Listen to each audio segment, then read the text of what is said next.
ఇప్పుడు మనం 2025వ సంవత్సరం ఒకటవ తేదీ 7వ నెల నుంచి 31వ తేదీ వరకు ద్వాదశ రాశులు 2వ రాశి వృషభ రాశి వారి జ్యోతిష్యం భూత భవిష్యత్తు వర్ధమానం ఎలా ఉందో గవ్వల శాస్త్ర ప్రకారం చూద్దామండి.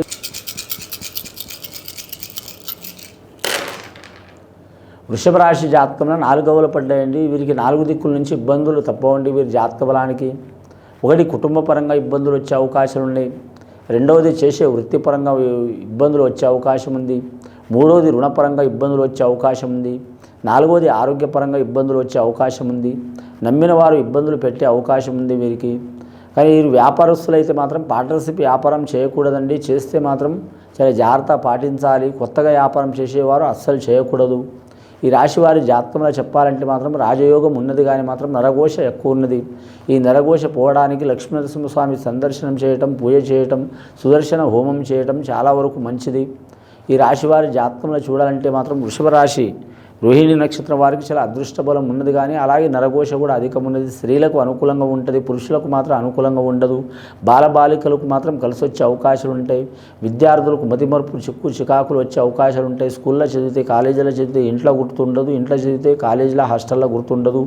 అలాగే సరస్వతి దేవత మాత్రం వేదకారకురాలు, గాయత్రి మాత అన్న, సరస్వతి మాత అన్న వేదకారకురాలు, విద్యాకారకురాలు. అలాగే శక్తిమాత పార్వతీ దేవత అమ్మవారి అనుగ్రహం లేనిది ఇంట్లో ఏ శుభం జరగదండి.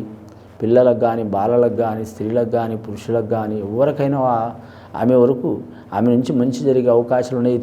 ఈ త్రిదేవతలను పూజ చేయడం చాలా వరకు మంచిది. ముఖ్యంగా మాత్రం ఈ రాశివారు ఖచ్చితంగా మాత్రం శివపార్వతులను పూజ చేయటం కానీ, అలాగే లక్ష్మీ విష్ణుమూర్తిని పూజ చేయటం కానీ, బాలత్రిపుర దేవతను పూజ చేస్తే ఆ బాలరిష్ట దోషాలు పోయే అవకాశాలు ఉన్నాయి.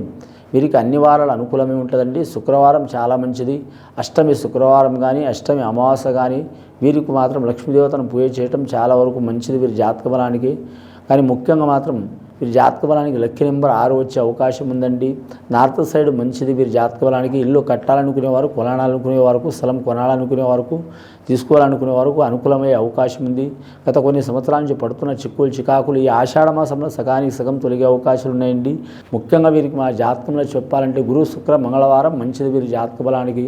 గత కొన్ని సంవత్సరాల నుంచి పడుతున్న చికాకులు దారిద్ర్యబాధలు తొలగిపోవాలంటే అష్టలక్ష్మి దేవతను పూజ చేయటం, అలాగే బాలత్రిపుర దేవత పూజ చేయటం, అలాగే వీరి జాతక బలానికి ఆంజనేయ స్వామి ఆరాధన చేయటం చాలా వరకు మంచిది. ఇది విని చూసి ఆచరించే వారికి మంచి ఫలితాలు కలుగుతాయండి. శుభం భూయాత్.